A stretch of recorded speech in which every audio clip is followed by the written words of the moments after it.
Yes, reka ngusuze ngwe nikaze ukomeje gukurikira ibiganiro bya Dopa Media utwumvira mu bice bitandukanye by'igihugu hano mu Rwanda ndetse no hanze y'u Rwanda. Abadukurikira bari muri diaspora mwese turabasuje tubahaye nikaze. Tugiye guhera ku nkuru rero imwe mu iri kugenda igaruka mu bitangazamakuru bigiye bitandukanye yaba ibyandikirwa mu Rwanda ndetse no hanze y'u Rwanda no hanze Afrika muri rusange.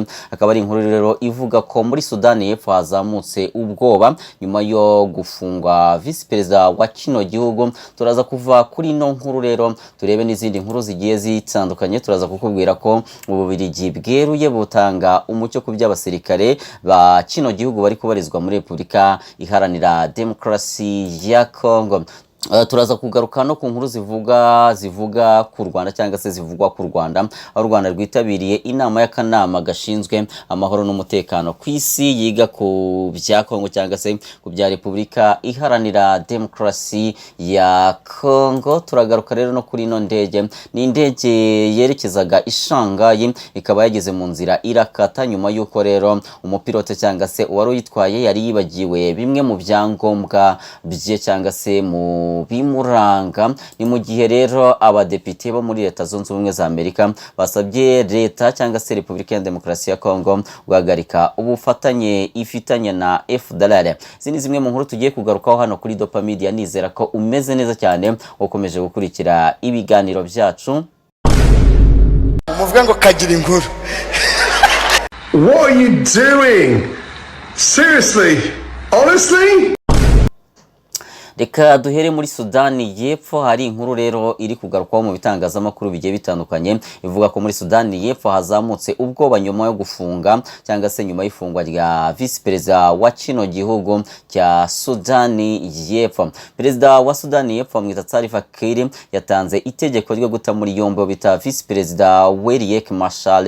Ibintu rero byazamuye ubwoba mu gihugu ko bishobora gutuma hongera gututumba intambara, ndetse ambasade za bimwe mu bihugu zikorera muri muri Sudan y'Amajyepfo rero zamaze gusaba abaturage bazo kuva muri iki gihugu kubera ko hashobora kuba ibihe bidasanzwe. Abatavuga rumwe n'ubutegetsi bwa Sudan Yepfo baravuga ko ibyakozwe na Perezida Salva Kiir byo guta muri yombi Visi Perezida Machar bihabanye n'amasezerano y'amahoro yo mu mwaka w'ibihumbi 2018. Ifungwa rya Machar kandi ryatumye ambasade za bimwe mu bihugu muri Sudan Yepfo bisaba abaturage babyo rero bari muri iki gihugu kubivamo kuko bafite impungenge ko ibintu bishobora gusubira ibubi cyangwa se ibintu bishobora kugenda nabi. Perezida Kiir yatanze itegeko ryo guta muri yombi Visi Perezida we mu ijoro ryakeye ryo kuri uyu wa gatatu nk'uko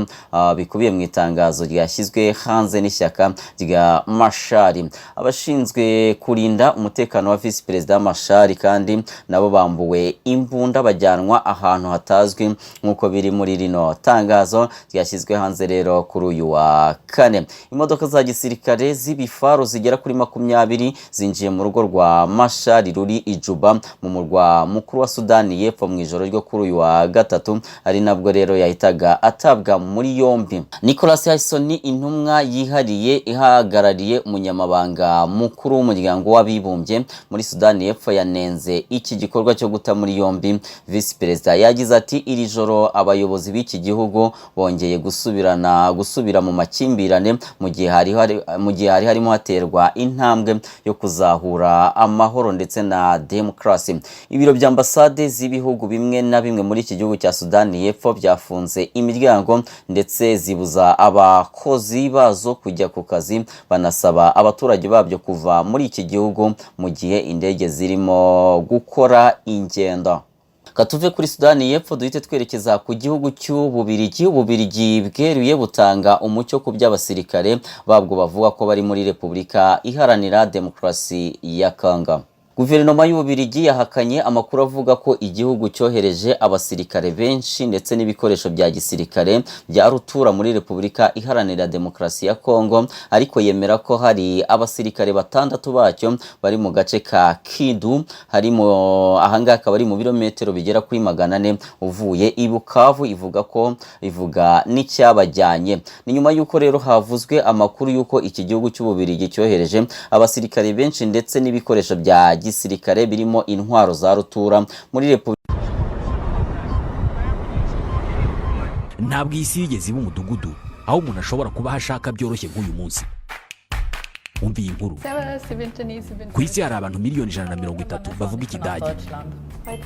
Ntabwo bitangaje kubera ko Ubudage buri mu bihugu bya mbere bikize ku isi, kikaba igihugu cyuzuye amahirwe y'imibereho kuri bose mu nzego zirimo za tekinike, ubuvuzi, kwakira no kwita ku bantu, uburezi butangwa ku buntu ku bantu biga mu kidage n'andi mahirwe atagira ingano. Wowe ntabwo uri muri aba bantu bavuga ikidage kubera ko utaramenya Der Sprachenhub. Ukutamenya kwawe kurangiriye aha. Der Sprachenhub ni German Language Academy, ishuri ryigisha ururimi rw'ikidage mu buryo bugezweho hakoreshejwe ikoranabuhanga. Kubifuza kujya gukora, kwimenyereza cyangwa se kwitoza umurimo, gutura cyangwa se gutembera mu bihugu bikoresha ururimi rw'ikidage, kuminuza, cyane ko abiga mu rurimi rw'ikidage bigira ubuntu mu Budage. Bigisha ikidage mu byiciro bitandukanye. Amasomo atangwa mu gitondo, nyuma ya saa sita, nimugoroba no muri weekend. Aya masomo kandi atangirwa no kuri internet cyangwa online, aho ushobora kwiga igihe icyo ari cyo cyose aho uri hose. Nta bantu nzi bigisha ururimi rw'amahanga vuba kandi neza nko muri Der Sprachenhub. Bafite gahunda zitandukanye zifasha ababyifuza kujya kwiga no gukorera mu Budage, hibandwa cyane ku kwiga imyuga ikenewe cyane ku isoko ry'umurimo mu Budage no mu bindi bihugu bikoresha ururimi rw'ikidage nk'Ubusuwisi, Autriche, Luxembourg n'ibindi. Iri shuri rikorera mu mujyi wa Kigali mu karere ka Nyarugenge downtown hafi na hoteli Okapi na New Impala. Ni ku muhanda nimero KN 89 Street, rigakorera mu nyubako ya Delta House kuri etage ya 5. Hamagara 07 90 13 98 22. Isi ntabwo ari itera imbere, nimwe muyiteza imbere. Der Sprachenhub.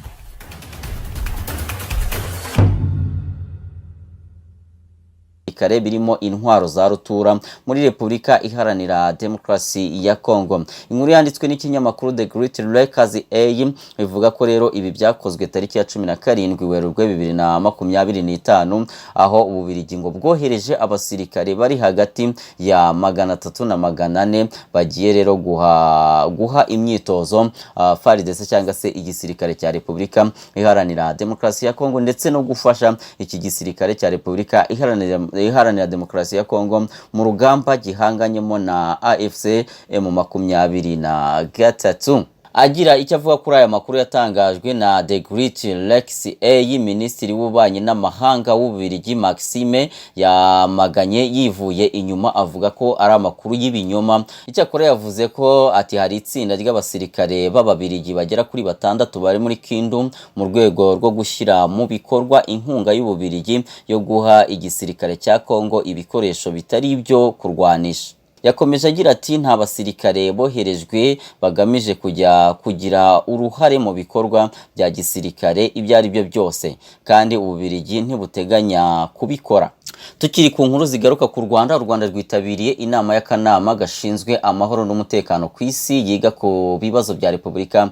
Akanama k'umuryango w'abibumbye gashinzwe amahoro n'umutekano ku isi kagiye guterana mu nama yiga ku bibazo byo mu burasirazuba bwa Repubulika Iharanira Demokarasi ya Congo, yanitabiriwe na Minisitiri w'Ububanyi n'Amahanga w'u Rwanda witabiriye ino nama. Amakuru rero dukesha Minisiteri y'Ububanyi n'Amahanga ndetse n'ubutwererane yagiye hanze kuri uyu wa kane tariki ya 27 Werurwe 2025, avuga ko Minisitiri Olivier Nduhungirehe ari New York aza gutanga rero ubutumwa mu nteko y'akanama k'umuryango w'abibumbye gashinzwe amahoro uyu munsi ku isaha y'isa 10 z'umugoroba cyangwa se ku isaha y'isa 10 z'umugoroba hano mu Rwanda. Minisiteri y'Ububanyi n'Amahanga ndetse n'ubutererane y'u Rwanda ikomeza ivuga ko rero iyi nama iza kugaruka ku bibazo by'umutekano biri mu burasirazuba bwa Repubulika Iharanira Demokarasi ya Congo.